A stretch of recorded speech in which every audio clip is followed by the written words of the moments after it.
Shalom and welcome to 2 Minutes of Torah. This shir is entitled Rabbi Zev Leff's invaluable lesson on Chinuch. As many know, Rav Leff became famous the last few days. He was in Scotland visiting his family, and he's a choshev Rav in Moshav Matidyahu in Israel. And one of his children, his daughter, is Rebbitzin in Scotland. Son-in-law is a rabbi there, and they went to visit them. And the video in the game, while it was being broadcast, it was a game between Scotland and Israel, a soccer match, and they caught Rav Leff bundled up, scarf, coats, and different layers, and he was busy reading. So while everyone was cheering for the game, they found some man with a beard reading some Jewish book. And they said, it must be interesting, and it went viral, the video. There's a lot of lessons to learn here. One is the fact that we often, adults, by very definition, are at very different levels, spiritual levels, than their kids are at. And sometimes that's beautiful, where they could be amazing role models for the kids to see where their destination is. And sometimes it could be a disaster. Let's say you have a 35-year-old, 40-year-old father who loves learning. He just loves learning day and night. He's so attached to ruchnius and chesed and tzedakah. Amazing. It's beautiful. And let's say he has a kid, 8, 9, 10 years old, who loves sports, loves soccer, loves basketball, and loves competition. And the father's on a different planet. Now, it could be 30 years ago the father was there in that same place, but maybe the father forgot, and maybe he never was there. But that's where the son is at. And the father can't relate to this. This could be a disaster. The son wants to go ahead and play some ball with his friends, or maybe even with his father. And the father has no interest in it.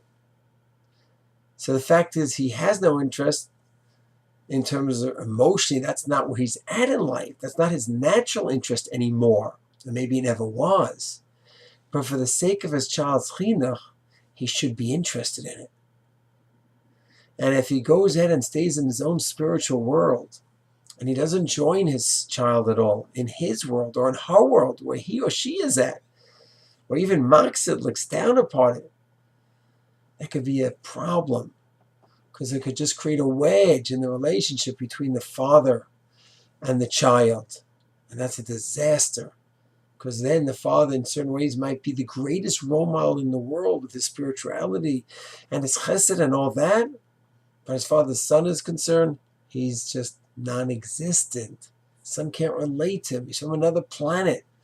So Rabbi Leff, who is very much in the spiritual world of Torah and mitzvos and Klal Yisrael, who was Zocha, he spoke in our shul a few months ago. They don't want any money, maybe just to cover the gas. He just wants to be Marbitz Torah and Klal Yisrael. What a spiritual person. And he had no burning desire to be in 10-degree weather, to watch the sports game. It just didn't move him. But his children did. His grandchildren did. That's where they were at. So what is the chus for the grandchildren? To have that famous Zaidi, the famous Rabbi Leff, join them.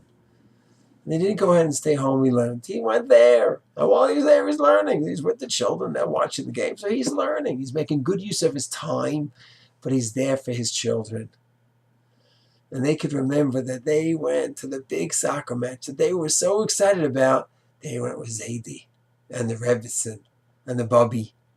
That's what they remember. This is such an important lesson.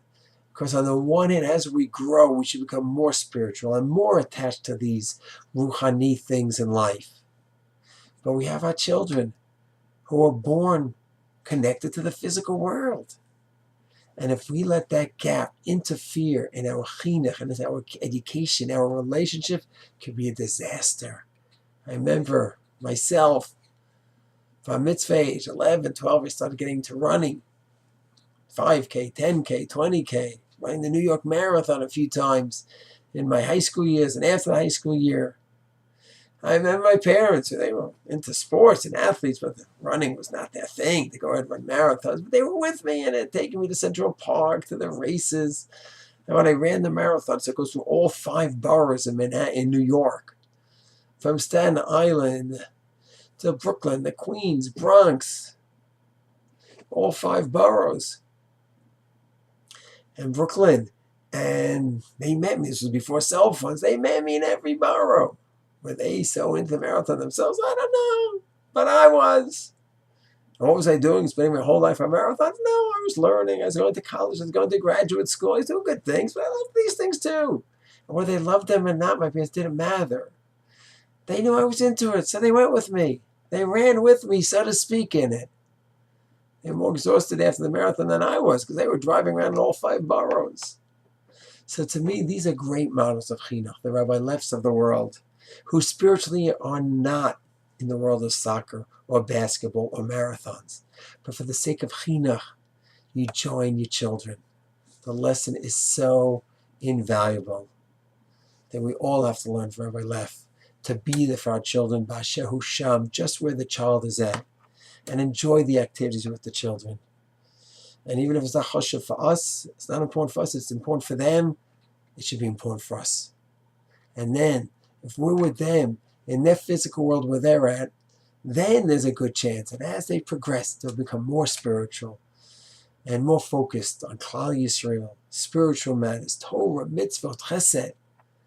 But there's a process, and we must be with them along the way. Shalom.